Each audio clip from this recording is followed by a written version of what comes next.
Nandito na kami sa hotel, guys. Grabe. 2 oras yung drive. Ano oras na? Late na. Mag-aalas 10 na ng gabi. Get your documents, yeah? Okay. Yung yayain kang biglang magbabakasyon ng ilang days lang. Hindi ka ready. Oh, ayan ang nangyari.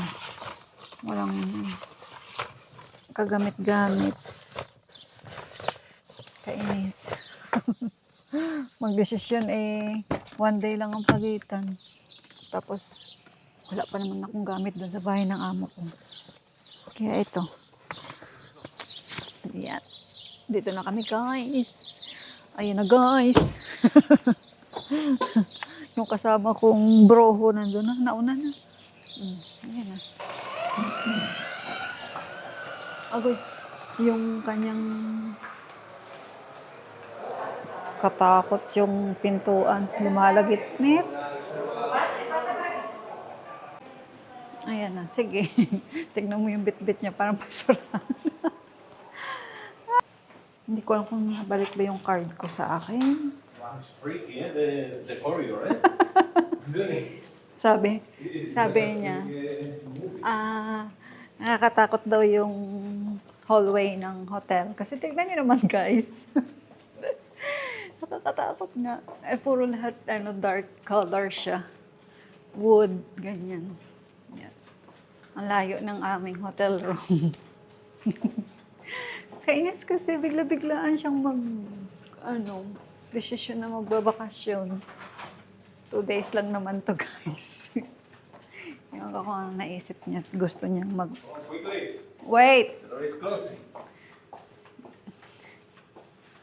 We are here. No.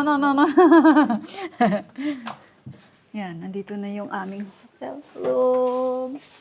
Nandito na, guys. Tatakot na. David! Kakapasok pa lang nagkalat na kagad. Ayan na, guys, ang aming hotel room. Ilagay ko yung gamit ko dito kasi argoy. Ayan siya. Ay, ang ganda ng sa labas. Ipatong ko nga dito. Tignan mo nung bag niya dumi. Ang laki ng problema niya, guys. Ba? 2 oras siya drive. Ha? You have a piece of tissue for this? No, you can remove this one.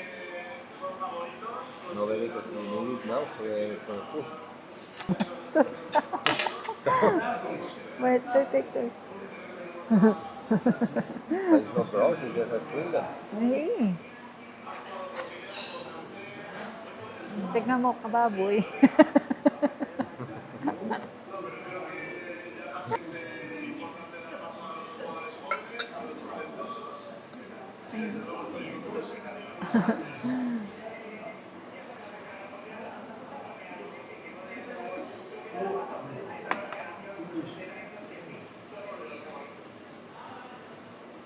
Yung buhok, sabog. Tomorrow we're gonna have a busy day. I'm telling you, tomorrow in the morning, wake up early, we do something, we go for a walk or something. What time?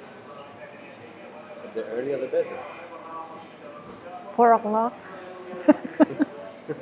No, but at like 7, 8, we come for lunch, for breakfast.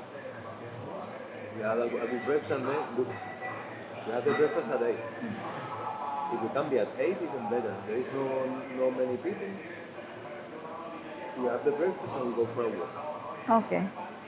Then we come back for midday, we go to town, we walk around town, we have lunch there. Then we come back here to the swimming pool because the swimming pool we have to try tomorrow, for sure. Yes. You know?